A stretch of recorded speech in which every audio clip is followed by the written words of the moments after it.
નમસ્કાર વિદ્યાર્થી મિત્રો, હું છું Sudhir ગામવા the વિસી technical high school Morbi. તમારું હું મારી યુટ્યુબ ચેનલમાં સ્વાગત કરું છું. આજે આપણે ધોરણ 11 ના વિદ્યાર્થીઓ માટે ફિઝિક્સમાં પ્રકરણ 1 ની શરૂઆત કરવા જઈ રહ્યા છીએ. તો પ્રકરણ 1 જે છે એ છે ભૌતિક જગત. તો આ ચેપ્ટર વિશે આપણે અભ્યાસ કરવો છે.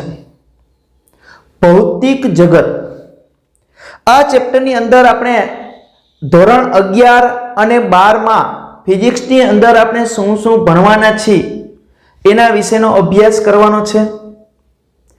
બરાબર સમજો. બરાબર, કઈ કઈ ઘટનાઓ ભણવાના છીએ. 12મા ની અંદર ફિઝિક્સમાં શું આવશે, ટોટલી ફિઝિક્સ શું છે, ભૌતિક શાસ્ત્ર શું છે. તમે ધોરણ 10 માંથી ધોરણ 11 સાયન્સ પસંદ કરેલું છે. તો ધોરણ 11 સાયન્સમાં તમે જાણો છો સાયન્સના 3 ભાગ પડે છે. એક ભૌતિક વિજ્ઞાન, એક રસાયણ વિજ્ઞાન અને એક જીવ વિજ્ઞાન. તો આ સાયન્સની 3 શાખાઓ પડે છે. એમ ભૌતિક વિજ્ઞાન જે છે એમાં પણ ઘણી બધી શાખાઓ પડે છે. તો આ જુદી જુદી શાખાઓ વિશે પણ ભણવાના છીએ. તમે જાણો છો વિદ્યાર્થી મિત્રો, માનવી જે છે એને એમની આસપાસનો જે વિશ્વ જે છે એ વિશ્વની દરેક બાબતો વિશે જાણવાની જિજ્ઞાસા હોય છે. માનવી અનાદિકાળથી આકાશમાં ચમકતા પદાર્થો, અવકાશી પદાર્થો જે છે એનાથી એ સમોહિત થઈ ગયો હોય છે. દિવસ રાત જે છે એનું નિયમિત પુનરાવર્તન થવું, ઋતુઓનું વાર્ષિક ચક્ર, ગ્રહણો, બરાબર સમજો, ગ્રહણો, ભરતી ઓટ, જ્વાળામુખી, મેઘધનુષ્ય, બરાબર, વગેરે બાબતો જે છે એ જોઈ અને આશ્ચર્યચકિત થયો છે. આ દરેક સ્ત્રોત માનવી માટે આશ્ચર્યના સ્ત્રોત છે કે આ કઈ રીતે થતું હશે. જ્વાળામુખી, મેઘધનુષ્ય, દિવસ રાત્રિનું નિયમિત પુનરાવર્તન થવું, અવકાશી પદાર્થોનું ચમકવું, તો આ દરેક બાબતથી એ શું થયું છે, એને આશ્ચર્ય થાય છે. આ આશ્ચર્યમાં એ નવું શોધવાનો પ્રયત્ન કરે છે.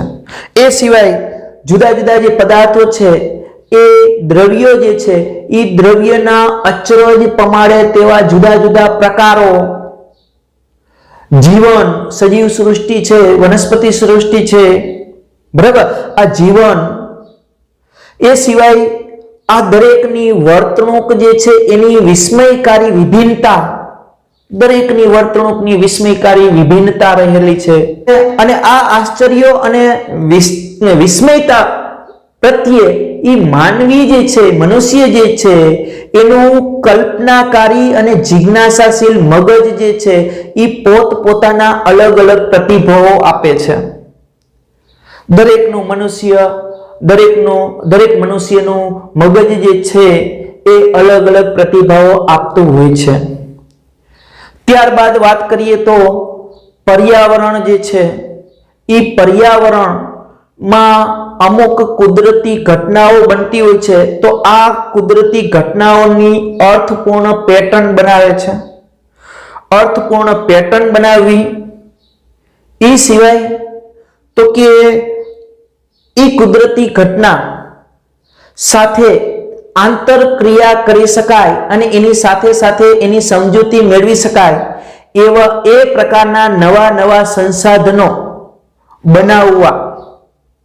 મનુષ્ય દિવસે ને દિવસે કુદરતી ઘટનાઓ સાથે આંતરક્રિયા કરી શકીએ, એટલે કે જોવા માટે ટેલિસ્કોપ બનાવવા.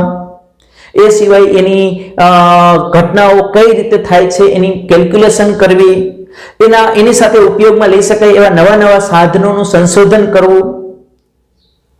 આ દરેક બાબત મનુષ્ય કરતો રહ્યો છે અને દિવસે દિવસે આ કોયડાઓને ઉકેલવાનો પ્રયત્ન કરે છે. તો સાયન્સ શું છે? સાયન્સ એ શબ્દ લેટિન ભાષાના સિન્ટિયા શબ્દ ઉપરથી આવેલો છે. સિન્ટિયા એટલે થાય છે જાણવું. તો આ લેટિન ભાષાના સિન્ટિયા શબ્દ ઉપરથી સાયન્સ આવેલો છે. સિન્ટિયા એટલે શું થાય છે? જાણવું. અને સંસ્કૃતમાં એને વિજ્ઞાન કહેવાય છે. શું કહેવાય છે? વિજ્ઞાન. અને અરબીમાં એને ઇલ્મ કહેવાય છે. ઇલ્મનો અર્થ પણ થાય છે જ્ઞાન. તો સાયન્સ એટલે એક અર્થપૂર્ણ મેળવેલું જ્ઞાન, જેને આપણે સાયન્સ કહીએ છીએ. ઇજિપ્ત છે, ભારત, ચીન, એ સિવાય ગ્રીસ, પછી મેસોપોટેમિયા અને એ સિવાયના પણ અન્ય દેશોની પ્રાચીન સભ્યતા, જૂના જમાનાની જેને કહીએ, એ સભ્યતાઓ જે મળી આવેલી છે, એ સભ્યતાઓ આપણે સાચા વિજ્ઞાન તરફ દોરી જાય છે, વિજ્ઞાનના અભ્યાસ તરફ દોરી જાય છે. એ સિવાય 16મી સદીમાં યુરોપના દેશોએ તો આ વિજ્ઞાન ક્ષેત્ર હરણફાળ કરી છે.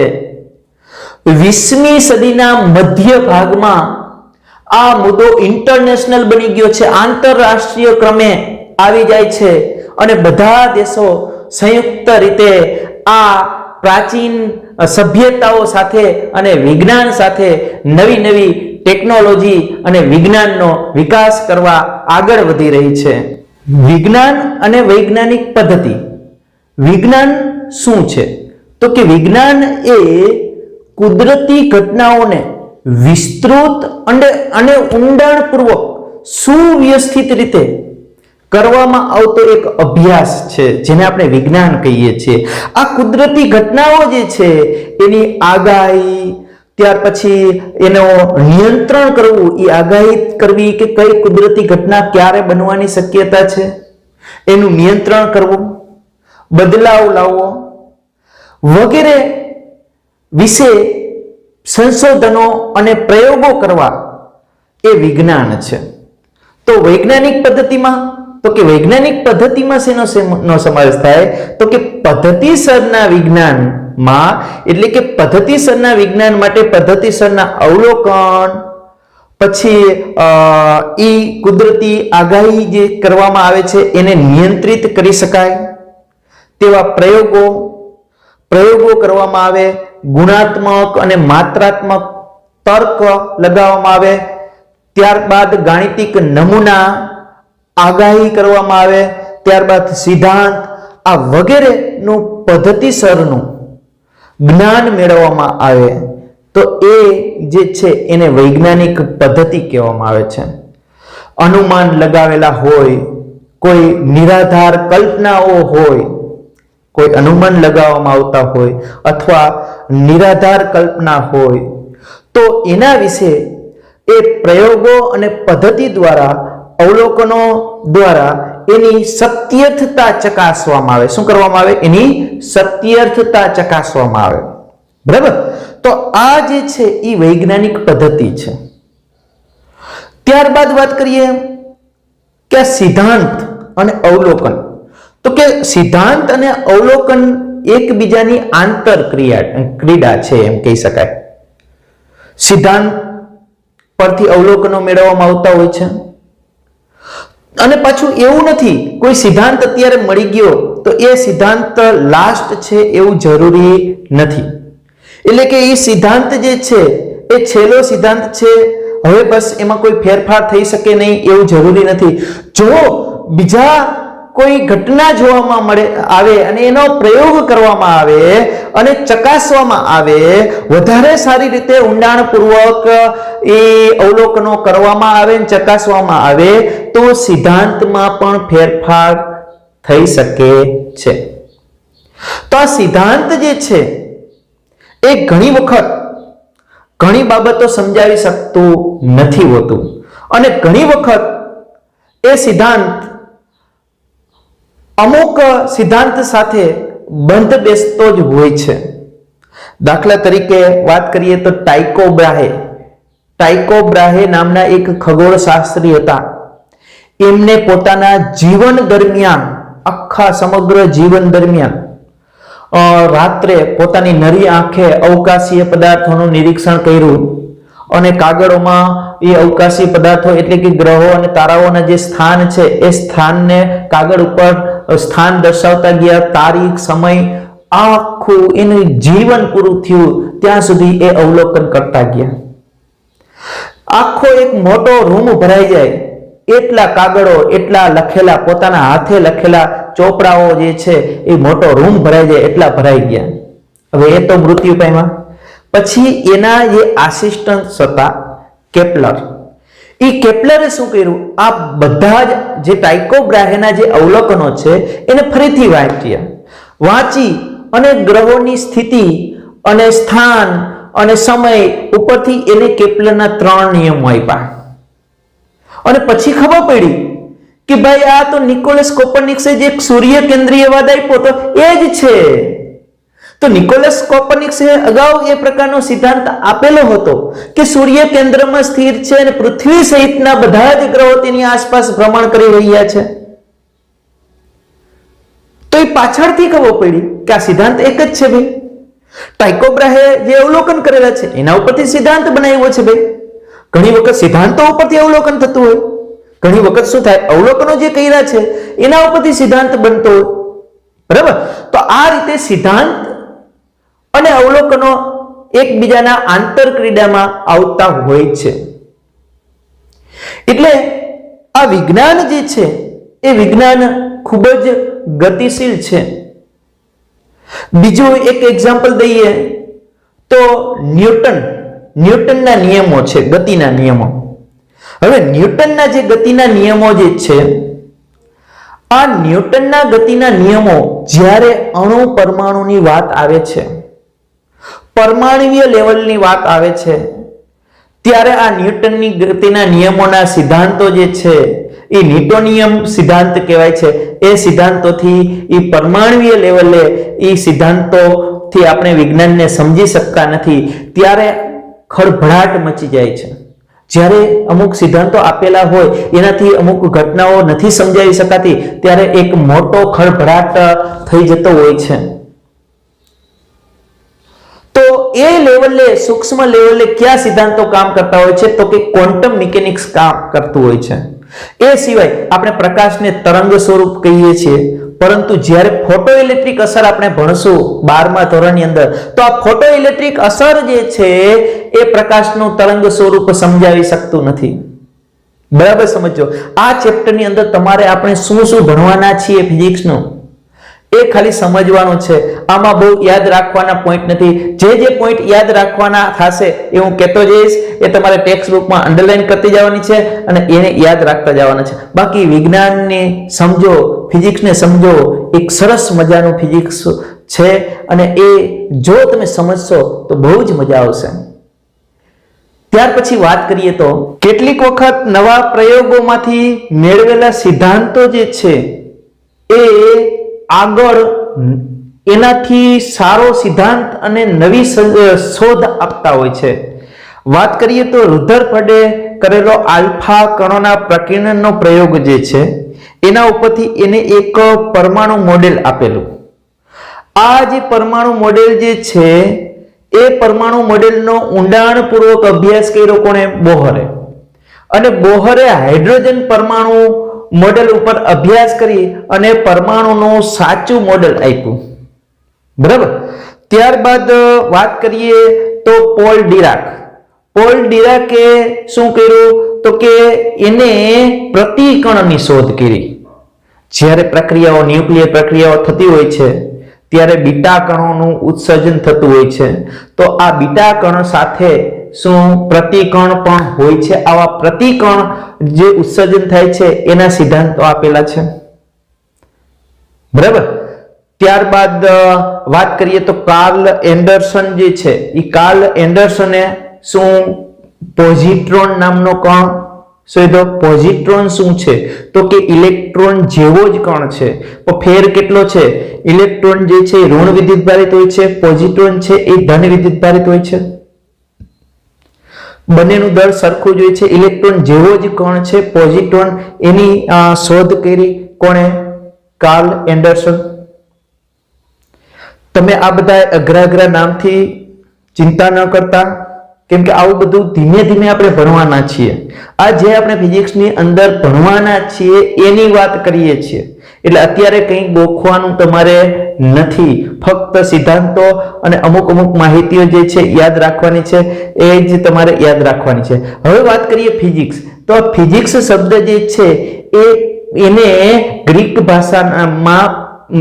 ભાષાનો આ શબ્દ છે ફિઝિક્સ, અને એનો અર્થ થાય છે પ્રકૃતિ. શું થાય છે? પ્રકૃતિ. પ્રકૃતિ એટલે તો તમે જાણો છો કુદરતી, બરાબર. અને સંસ્કૃતમાં એનો અર્થ થાય છે ભૌતિકી. શું થાય છે? ભૌતિકી, બરાબર. તો આ પ્રકૃતિ એટલે કે કુદરતી, જેને આપણે સંસ્કૃતમાં શું કહીએ છીએ? ભૌતિકી કહીએ છીએ, બરાબર. તો આ જે છે ફિઝિક્સ, એ ફિઝિક્સની એટલે કે ભૌતિક વિજ્ઞાન, એને આવરી લેતું આખું વિજ્ઞાન છે. એ વિજ્ઞાનને આપણે કહી દીધું, શું કહી દીધું? ભૌતિક વિજ્ઞાન. ભૌતિક વિજ્ઞાનની કોઈ પરફેક્ટ વ્યાખ્યા નથી અને એની આપણે જરૂર પણ નથી.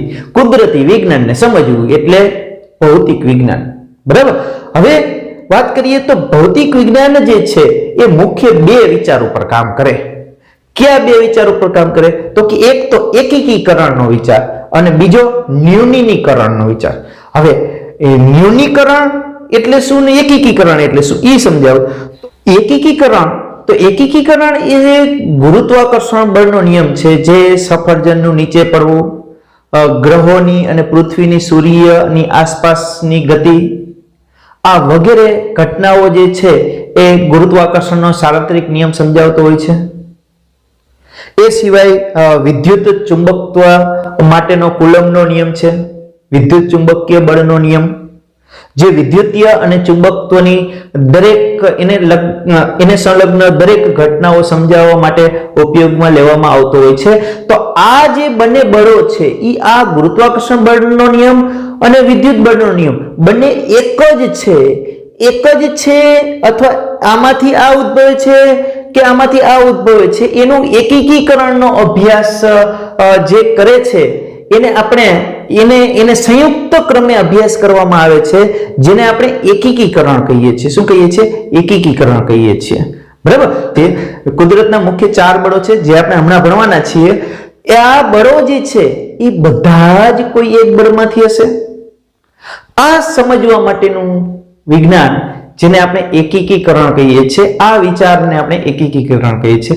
જ્યારે ન્યૂનીકરણની વાત કરીએ, ન્યૂનીકરણમાં શું છે? તો કે કોઈ મોટા તંત્ર માટે અમુક સિદ્ધાંતો આપેલા હોય. કેવા તંત્ર માટે? મોટા તંત્ર માટે સિદ્ધાંત કે નિયમો હોય.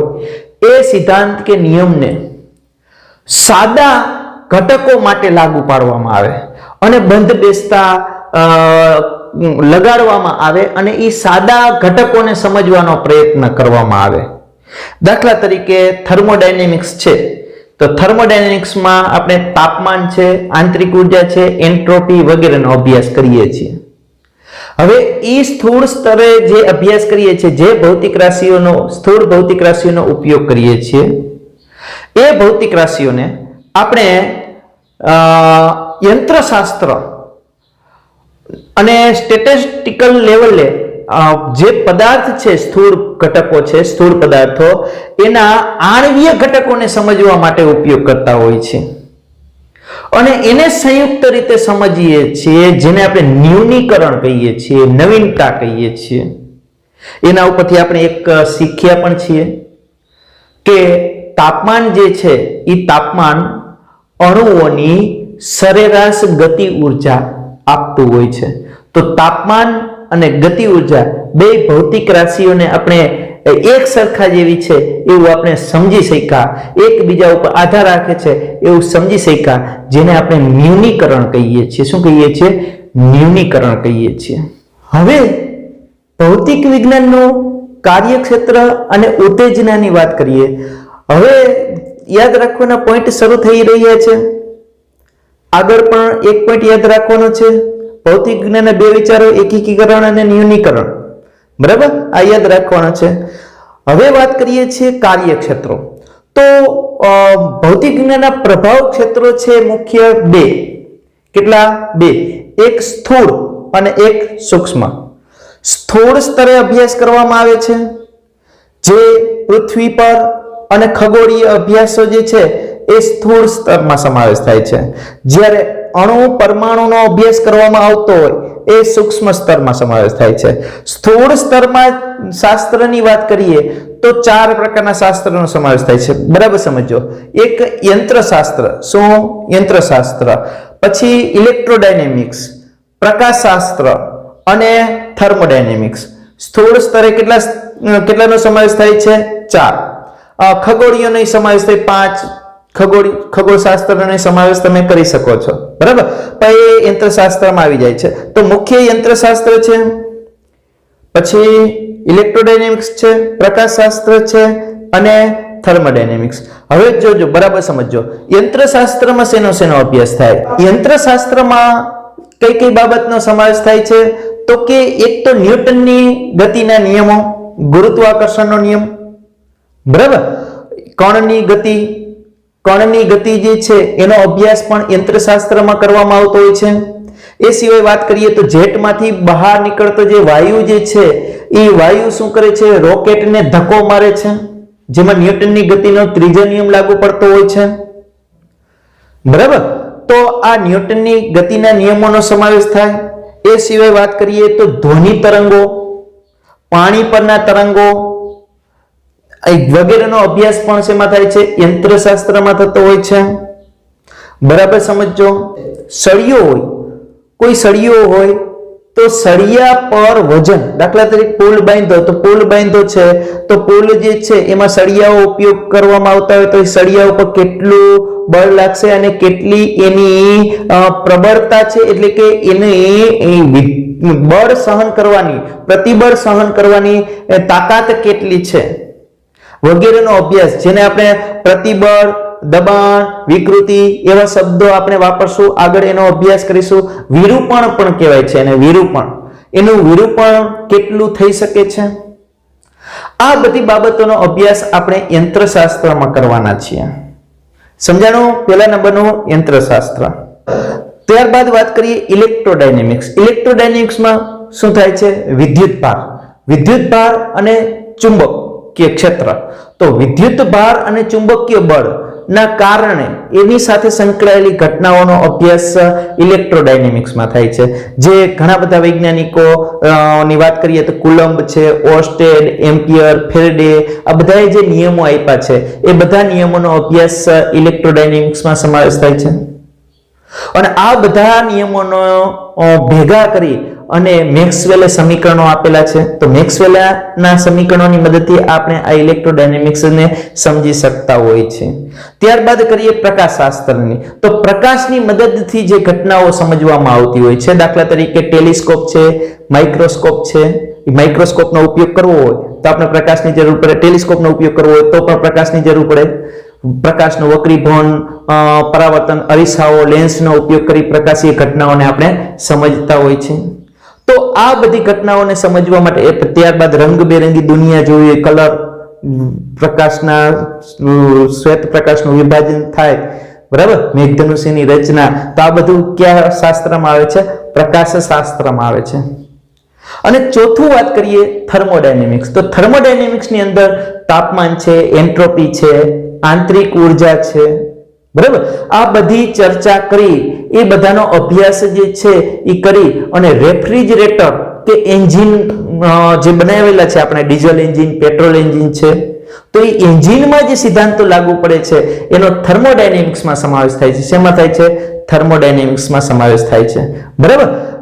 રેફ્રિજરેટર છે, એસી, એર કન્ડિશન છે, એનો પણ સમાવેશ શેમાં થાય છે? થર્મોડાયનેમિક્સમાં થાય છે. તો આ રીતે વિજ્ઞાન જે છે એ એની ઇમારત એકબીજા ઉપર આધારિત છે અને ખૂબ જ વિશાળ છે અને ખૂબ જ રસપ્રદ છે. દિવસે દિવસે તમને જેમ જેમ ભણતા જશો એમ ખૂબ જ એનાથી તમે પ્રભાવિત થશો. બરાબર. ત્યાર પછી આપણે દ્રવ્યમાન, લંબાઈ, સમય અને ચોથી વસ્તુ છે ઉર્જા. આનાથી પણ અભ્યાસ કરવા માટે વિજ્ઞાન જે છે એ એનાથી પણ પ્રભાવિત થઈ અને એના વિશે ઊંડાણપૂર્વક અભ્યાસ કરે છે. આપણે વિજ્ઞાનની અંદર લંબાઈની બાબતમાં અભ્યાસ કરીએ તો નાનામાં નાની સૂક્ષ્મ લંબાઈ તો કે ઇલેક્ટ્રોન પ્રોટોન એટલે કે પરમાણુય જે છે અણુ પરમાણુ જે છે એનો શું ઇલેક્ટ્રોન પ્રોટોન નહીં ઇલેક્ટ્રોન પ્રોટોન નો અભ્યાસ કરીએ છીએ પણ પરમાણુનું કદ એનો વ્યાસ કેટલો હોય છે ન્યુક્લિયસ નો વ્યાસ તો કે 10⁻14 ઘાત પરમાણુનો 10⁻14 ઘાત મીટરની આસપાસ વ્યાસ હોય એનાથી પણ નાનો અભ્યાસ આપણે કરવાના છીએ. અને અવલોકિત વિશ્વનો તો કે 10⁻26 ઘાત કેટલા 10⁻26 ઘાત. તો આપણે લંબાઈનો વિસ્તાર યાદ રાખજો. હવે યાદ રાખવાનો પોઈન્ટ આવ્યો લંબાઈનો વિસ્તાર 10⁻14 ઘાત મીટર થી 10⁻26 ઘાત મીટર સુધીનો અભ્યાસ કરીએ છીએ. તો લંબાઈના માપક્રમનો ગુણોત્તર 10⁻26 ઘાત અંશમાં રાખો 10⁻14 ઘાત નીચે રાખો 10⁻14 ઘાત ઉપર જાય તો કેવા થાય પ્લસ 26 ને 14 કેટલા થાય 40 તો 10⁻40 ઘાત લંબાઈના માપક્રમનો ગુણોત્તર કેટલો હોય છે 10⁻40 ઘાત. આ દરેક પોઈન્ટ ટીક કરતા જજો તમારી ટેક્સ્ટ બુકમાં અને આ પોઈન્ટ યાદ રાખવાના છે. આ આંકડાઓ જે છે યાદ રાખવાના છે લંબાઈનો વિસ્તાર અને લંબાઈના માપક્રમનો ગુણોત્તર. હવે આ લંબાઈનો જે વિસ્તાર છે એને પ્રકાશના વેગ વડે ભાગાકાર કરો એટલે સમયનો વિસ્તાર મળે. પ્રકાશનો વેગ કેટલો તો કે 3 × 10⁸ ઘાત મીટર પર સેકન્ડ 3 × 10⁸ ઘાત મીટર પર સેકન્ડ. 1 સેકન્ડમાં 3 લાખ કિલોમીટર અંતર કાપે પ્રકાશ બરાબર. તો 3 × 10⁸ ઘાત મીટર પર સેકન્ડ છે એટલે 10⁸ ઘાત ને ધ્યાનમાં લઈએ 3 ને નહીં 10⁸ ઘાત ને ધ્યાનમાં લઈએ તો 10⁻14 ઘાત છેદમાં 10⁸ ઘાત 10⁸ ઘાત ઉપર જાય તો -14 ને -14 ને -8 તો ટોટલ કેટલા થશે 10⁻22 ઘાત. તો 10⁻22 ઘાત સેકન્ડ થઈ અને સામે વળી પાછા 10⁻26 ઘાત થાય એને ભાગ્યા 8 કરો તો 26 માંથી 8 જશે તો કેટલા થશે 10⁻18 ઘાત. એટલે સમયના માપક્રમનો વિસ્તાર થશે 10⁻22 ઘાત સેકન્ડ થી 10⁻18 ઘાત સેકન્ડ. ત્યારબાદ વાત કરીએ દ્રવ્યમાન. તો દ્રવ્યમાન નાનામાં નાનું દળ હમણાં મેં વાત કરી ઇલેક્ટ્રોનનું નાનામાં નાનું દળ સૂક્ષ્મ દળ કેટલું હોય તો કે 10⁻30 ઘાત કિલોગ્રામના ક્રમનો 9.1 × 10⁻31 ઘાત કેજી હોય. તો 9.1 છે ને 10 ગણી લ્યો તો 10 × 10⁻31 ઘાત થયા 10 × 10⁻31 ઘાત ને કેટલા કહેવાય 10⁻30 ઘાત કેજી ના ક્રમનું હોય. અને અવલોકિત વિશ્વનું દળ 10⁻55 ઘાત કેજી બરાબર સમજો. તો આટલા મોટા દળ સાથે પણ આપણે કામ કરવાનું હોય છે. ભૌતિક જ્ઞાન ઘણી બધી રીતે ઉત્તેજનાત્મક છે. ભૌતિક જ્ઞાન કેટલીક પાયાની સંકલ્પનાઓ અને નિયમો વડે શ્રેણીબદ્ધ પરિમાણ ધરાવતી ભૌતિક રાશિના ઘટનાઓને સમજાવી શકે છે.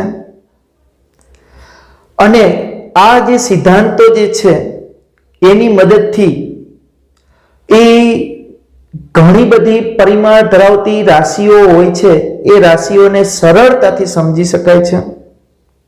ઘણી બધી વ્યક્તિઓ આ ગૂઢ રહસ્યોને સમજવા માટે કુદરતના ગૂઢ રહસ્યો હોય છે એને સમજવા માટે એ સિવાય સિદ્ધાંતો જે છે એ સિદ્ધાંતોને ચકાસવા માટે અથવા એ સિદ્ધાંતોને ફેરફાર કરવા માટે પણ પ્રયોગો કરતા હોય છે.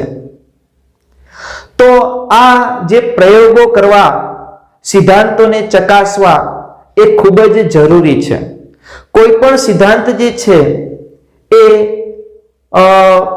લાસ્ટ હોતો નથી એટલે એમાં પ્રયોગો જે છે એ અનિવાર્ય છે. બીજું એવું જરૂરી નથી કે ગાણિતિક ખ્યાલો હોવા જ જોઈએ. ઘણી વખત માત્રાત્મક ખ્યાલો પણ ઉપયોગી થતા હોય છે બરાબર. ગાણિતિક ખ્યાલોની જગ્યાએ માત્રાત્મક ખ્યાલો પણ ઉપયોગી થતા હોય છે.